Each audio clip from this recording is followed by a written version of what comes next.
Hello दोस्तों, आज के न्यू एपिसोड में आप सभी का स्वागत है। आज के एपिसोड में हम 50 प्लस ऐसे क्वेश्चन देखेंगे जो एग्ज़ाम में सबसे ज़्यादा रिपीट होता है। आज का जितना भी मैं क्वेश्चन बताऊंगा उसका जो है नोट्स मैं आपको डिस्क्रिप्शन में लिंक दे दूंगा। उसके थ्रू आप उस नोट्स को डाउनलोड कर पाएंगे, अपने कॉपी में नोट डाउन कर लीजिएगा। ठीक है, आज का जो है वीडियो हम अपना स्टार्ट करते हैं। आज का हमारा पहला क्वेश्चन है कि भारत के जो है वर्तमान चुनाव आयुक्त जो है कौन है। तो याद रखिएगा ज्ञानेश कुमार इसका राइट आंसर होगा। और जो कि 25वें जो थे हमारे राजीव कुमार जी थे। 106वें संविधान संशोधन के तहत महिलाओं को लोकसभा में कितने आरक्षण मिलेगा। अभी ये जो लागू नहीं हुआ है 106वां संविधान संशोधन के अंतर्गत जो महिलाओं को लोकसभा में आरक्षण मिलने का जो प्रावधान है वो 33% किया गया है। अब ये जो है जनगणना के बाद इसको लागू किया जाएगा। भारत का न्याय संहिता BNS ने पुराने किस कानून की जगह ली है। याद रखिएगा भारतीय दंड संहिता IPC 1816। BNS में कुल धाराएं कितनी है 358। BNS में कुल धाराएं कितनी है 358। वर्ष 2026 में होने वाले शीतकालीन ओलंपिक्स का आयोजन कहाँ किया जाएगा, इटली में किया जाएगा।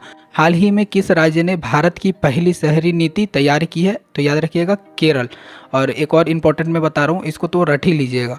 ग्लोबल हंगर इंडेक्स 2025 में भारत का स्थान क्या रहा।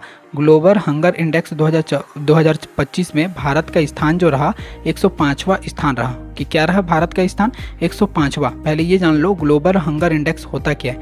ग्लोबल हंगर इंडेक्स जो होता है ना, यह भूख और कुपोषण की स्थिति को दर्शाता है। हम ऐसा बोल सकते हैं भूख और कुपोषण की स्थिति को ये जो है दर्शाता है। और इसमें जो है भारत की जो रैंक है 105वां रैंक है।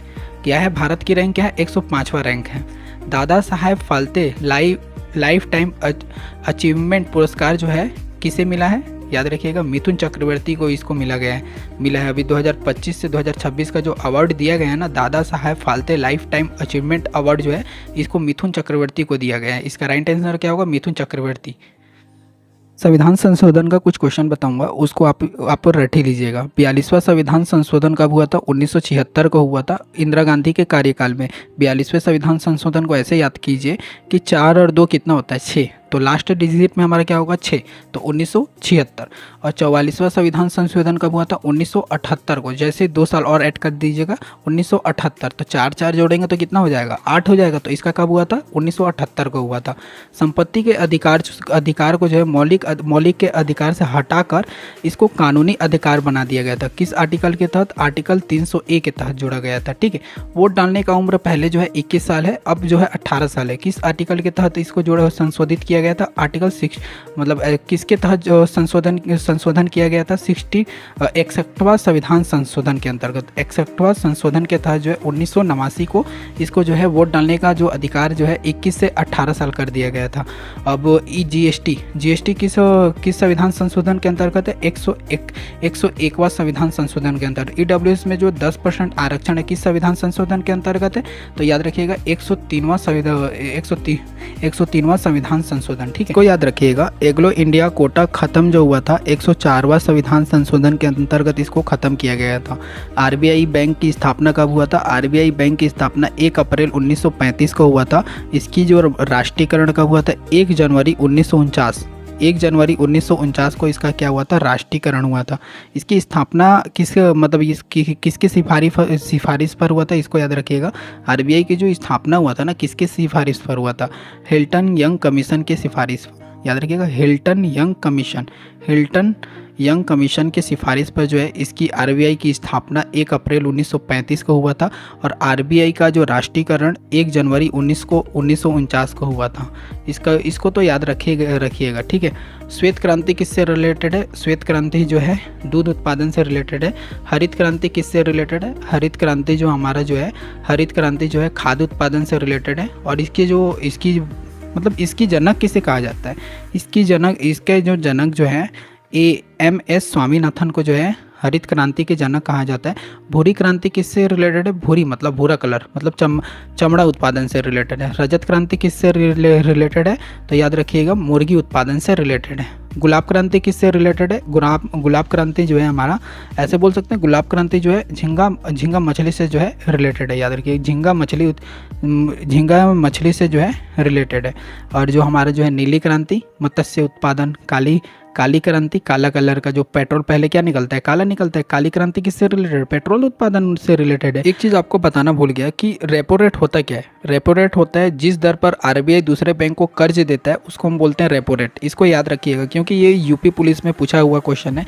रेपो रेट क्या होता है? जिस दर पर जो है आरबीआई दूसरे बैंक को कर्ज देता है उसको रेपो रेट बोलते हैं। रिवर्स रेपो रेट क्या होता है? रिवर्स रेपो रेट होता है जिस दर पर आरबीआई बैंक से जो है पैसा वापस लेता है उसको बोलते हैं reverse repo rate. Repo rate और रिवर्स रेपो रेट में दोनों में डिफरेंस समझिए। रेपो रेट मतलब जिस दर पर जो है आरबीआई दूसरे बैंक को कर्ज देता है उसको बोलते हैं। रिवर्स रेपो रेट होता है जिस दर पर आरबीआई बैंक से पैसा वापस लेता है उसको बोलते हैं रिवर्स रेपो रेट। ठीक है, एक और क्वेश्चन है, ऑपरेशन फ्लड का संबंध किससे रहे? तो याद रखिएगा, ऑपरेशन फ्लड का संबंध जो है दूध उत्पादन से।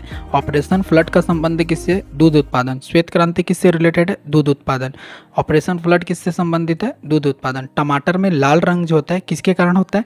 टमाटर में जो लाल रंग होता है ना, लाइकोपिन नामक जो होती है रंग द्रव्य के कारण होता है। लाइकोपिन के कारण होती है, लाइकोपिन के कारण होती है, लाइकोपिन के कारण होती है। जो टमाटर में जो होता है लाल कलर होता है लाइकोपिन के वजह से होती है। इसको याद रखिएगा। ठीक है, लाहो किस राज्य का नृत्य शैली है? याद रखिएगा, मेघालय का। देखनी जो है गोवा का एक अत्यंत ही लोकप्रिय नृत्य है। देखनी कहाँ का है? गोवा का। लाहो कहाँ का है? मेघालय का। आर्टिकल 25 से लेकर 28 जो है धार्मिक स्वतंत्रता का अधिकार है। आर्टिकल 25 से लेकर 28 क्या है? धार्मिक स्वतंत्रता का अधिकार है। धार्मिक स्वतंत्रता का अधिकार है। जो हमारे 25वें जो है आरबीआई के गवर्नर थे उनका नाम क्या था? 25वें गवर्नर का नाम था शक्तिकांत दास, जो कि 2018 से लेकर 2024 तक अपने कार्यकाल में रहे। और जो 26वें मतलब जो वर्तमान में आरबीआई के गवर्नर कौन है?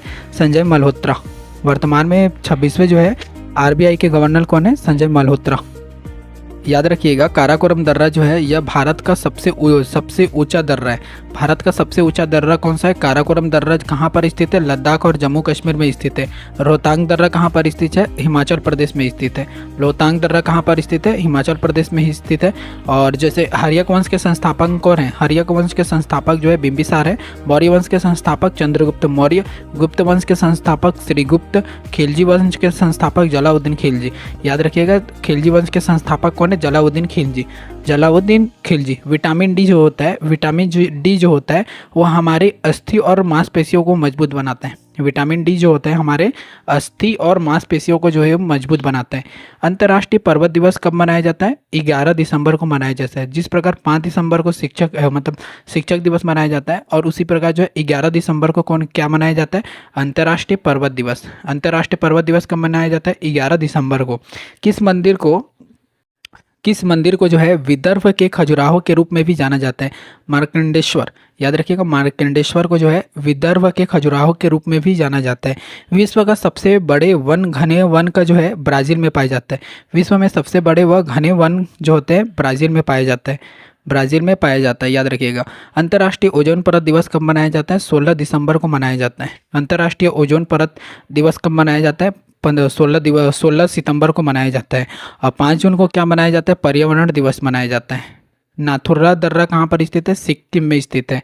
नाथुला दर्रा कहाँ पर स्थित है? सिक्किम में। काराकोरम दर्रा कहाँ है? लद्दाख और जम्मू कश्मीर में। आज का जो है इतना ही रहने देते हैं, कल जो है नेक्स्ट कुछ क्वेश्चन देखेंगे इंपॉर्टेंट।